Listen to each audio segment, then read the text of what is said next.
আসসালামু আলাইকুম ওয়া রাহমাতুল্লাহি ওয়া বারাকাতুহু। আমি হাবিবুল্লাহ, আপনারা দেখছেন জিনের চিকিৎসা মিডিয়া। সম্মানিত ভাই ও বোনেরা, ইনশাআল্লাহ আজ আমি আপনাদেরকে বলে দেবার চেষ্টা করব অতি সহজে রোজার মাসে কিভাবে জিনগুলোকে সাধনা করে নেবেন এবং জিনদের সাথে বন্ধুত্ব করে নেবেন, সেই প্রসেসগুলো। সম্মানিত ভাই, সেই উদ্দেশ্যে আজকের আমার এই ভিডিওটি বানানো। তাহলে চলুন কথা না বাড়িয়ে আজকের মূল বিষয় নিয়ে আলোচনা করা যাক। সম্মানিত ভাই, কথাগুলো খেয়াল করে শুনেন। আপনি যে টাইমে জিন সাধনা করতে যাবেন, ওই টাইমে আপনার করণীয় হচ্ছে কিছু জিনিস মেনে চলতে হবে। কিছু জিনিস মেনে চলতে হবে। তার মধ্যে হচ্ছে, এক নম্বরে পাপ কাজে লিপ্ত হওয়া যাবে না। পাপ কাজে লিপ্ত হওয়া যাবে না। সর্বদাই জিকিরের মধ্যে থাকতে হবে। সর্বদাই জিকিরের মধ্যে থাকতে হবে।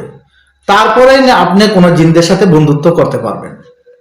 এখন কারো কারো প্রশ্ন হতে পারে যে হুজুর, জিনদের সাথে কি আসলে বন্ধুত্ব করা যায়? কেউ কি করতে পারছে? জি ভাই, করতে পারছে।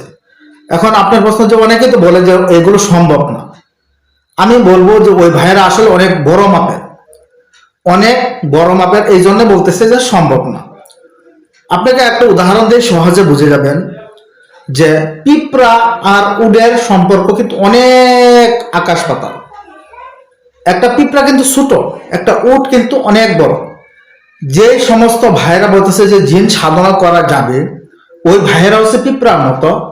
আর যে ভাইয়েরা বলতেছে যে আসলে জিন সাধনা করা সম্ভব না, ওই ভাইয়েরা হচ্ছে উটের মতো। কেমন? পিঁপড়ার গাথায় কি আছে, পিঁপড়ার গর্তে কি আছে, এটা কিন্তু উঠে বলতে পারে না। এটা খেয়াল রাখবেন।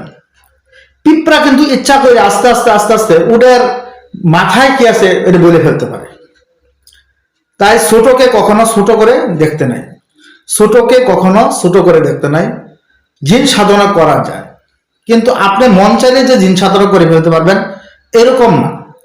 মন চাইলে যে আপনার হয়ে যাবে এরকম না। এগুলো আপনি চেষ্টা করনেওয়ালা, দেনেওয়ালা আমার আল্লাহ তাআলা রব্বুল আলামিন। আপনি যে ইচ্ছা করলে একজনের মনের সাথে আপনার বন্ধুত্ব হয়ে যাবে এরকম না।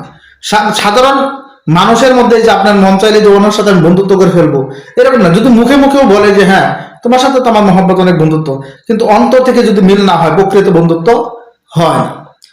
প্রকৃত একদম অন্তর থেকে মিল করনেওয়ালা তো আমার আল্লাহ তাআলা রব্বুল আলামিন। তাই আপনার নিয়ত থাকবে যে ইনশাআল্লাহ আল্লাহ চাইলে হবে, না চাইলে হবে না, কিন্তু আমি সর্বোচ্চ চেষ্টা করে দেখি। এখন চেষ্টাগুলো কিভাবে করবেন? প্রথমত আপনি যে ঘরে যাবেন সাধনা করার জন্য, ওই ঘরের চতুর্দিক দিয়ে ভালোভাবে দায়রা টেনে নেবেন। চতুর্দিক দিয়ে ভালোভাবে দায়রা টেনে নেবেন। দায়রা মানে কি? যে কথা আপনি ফ্লোরে যে ঘরে সাধনা করতে বসতেছেন, কথাগুলো খেয়াল করছেন, আমি বুঝাই দেবার চেষ্টা করতেছি। আপনি যে ঘরে সাধনা করতে বসছেন, ওই ঘরটা যদি ফ্লোর হয়, পাকা হয়, তাহলে আপনার 7 বার আয়াতুল কুরসি পড়ে চকে অথবা মার্কার কলমে ফুক দিয়ে চতুর্দিক দিয়ে আপনার গোল চক্কর দিয়ে নেবেন 3 বার। এখন ওই ঘরটা যদি মাটির হয়, ফ্লোরটা যদি পাকা না হয়, তাহলে 7 বার আয়াতুল কুরসি কোনো চাকুতে পড়ে ফুক দিয়ে নেবেন। কোনো চাকুতে ফুক দিয়ে নেবেন। 7 বার আয়াতুল কুরসি পড়ে কোনো চাকুতে ফুক দিয়ে নেবেন। কথাটা বোঝার চেষ্টা করেন। এখন আপনার চতুর্দিক দিয়ে গোল দাগ করা শেষ। তারপর আপনি 3 বার আয়াতুল কুরসি পড়ে আপনার পুরা শরীর মাসাহ করে নেবেন। আতর মাখবেন, ভালো মানের আতর ব্যবহার করবেন, আগরবাতি জ্বালাবেন। ভালো মানের আতর ব্যবহার করবেন, আগরবাতি জ্বালাবেন। তারপরে যেই জায়নামাজে বসে আপনি আমল করবেন, 2 রাকাত নফল নামাজ পড়বেন। 2 রাকাত নফল নামাজ পড়বেন। পড়ার পর ইয়া বাঘিউ 100 বার পড়বেন। ইয়া ভারিউ 100 বার পড়বেন। পড়ার পর আউযু বিল্লাহি মিনাশ শাইতানির রাজিম বিসমিল্লাহির রহমানির রহিম এভাবে 11 বার পড়বেন। এভাবে 11 বার পড়বেন।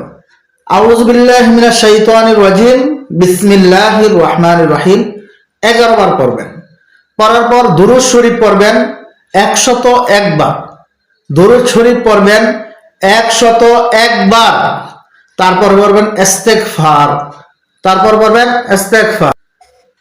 আস্তাগফিরুল্লাহ রব্বি মিন কুল্লি যামবি ওয়া আতুবু ইলাইহি লা হাওলা ওয়ালা কুওয়াতা ইল্লা বিল্লাহিল আলিয়্যিল আযীম। এটা 101 বার পড়া শেষ হয়ে গেলে সূরা কাহাফ এর 71 নং আয়াত থেকে 82 নং আয়াত পর্যন্ত, 71 নং আয়াত থেকে 82 নং আয়াত পর্যন্ত পড়বেন 41 বার। এই আমলটা কোন টাইমে করবেন? তারাবির নামাজের পর। আপনি মসজিদে করেন অথবা বাড়িতে করেন, বাড়িতে করাই ভালো, যে কোনো আলাদা একটা রুমে করা ভালো। মসজিদে আবার লোকজন চলে আসতে পারে, সমস্যা হয়। বাড়িতে তারাবির নামাজ পড়ার পর বাড়িতে আসার পর 11টা-12টার দিকে আমলটা করবেন। তারপরের দিন আবার 11টা-12টার দিকে শুরু করে দেবেন। তারপরের দিন আবার 11টা-12টার দিকে এভাবে শুরু করে দেবেন। সূরা কাহাফের 71 নং আয়াত থেকে 82 নং আয়াত যসমে 41 বার হয়ে যাবে। তারপরে আবার আপনি আউযু বিল্লাহি মিনাশ শাইতানির রাজিম বিসমিল্লাহির রহমানির রহিম 11 বার পড়বেন। দুরূদ শরীফ 101 বার পড়বেন। তারপর ইস্তিগফার আবার 101 বার করে দোয়া করে এই জায়গা থেকে উঠে পড়বেন ইনশাআল্লাহ। এভাবে আপনি ইনশাআল্লাহ আমলগুলো চালিয়ে যাবেন ইনশাআল্লাহ। আল্লাহ তাআলা রব্বুল আলামিন চাইলে দেখবেন যে আপনার শরীর গরম হয়ে যাবে, আপনার শরীরে বিভিন্ন রকমের একটা অস্থিরতা সৃষ্টি হবে। আস্তে আস্তে আপনার সামনে ইনশাআল্লাহ স্বপ্নের মাধ্যমে হোক অথবা প্রকাশে হোক আপনার সামনে সরাসরি তিনি প্রথমে আসবেন। আপনি ভয় পেয়ে যাবেন। আপনি যেহেতু বলতেছেন ভয় পাবো না, তারা কিন্তু বুঝতে পারে যে লোকটা কি আসলে আমাকে দেখে ভয় পাবে কি পাবে না, ভয় পাওয়া যাবে। তাই আপনাকে প্রথমে সাহস করাবে, স্বপ্নের মাধ্যমে দেখা করে সাহস করাবে। তারপর ইনশাআল্লাহ আপনাকে প্রকাশ্যে তিনি দেখা করবে ইনশাআল্লাহ। শুধু আপনি দেখতে পারবেন ইনশাআল্লাহ।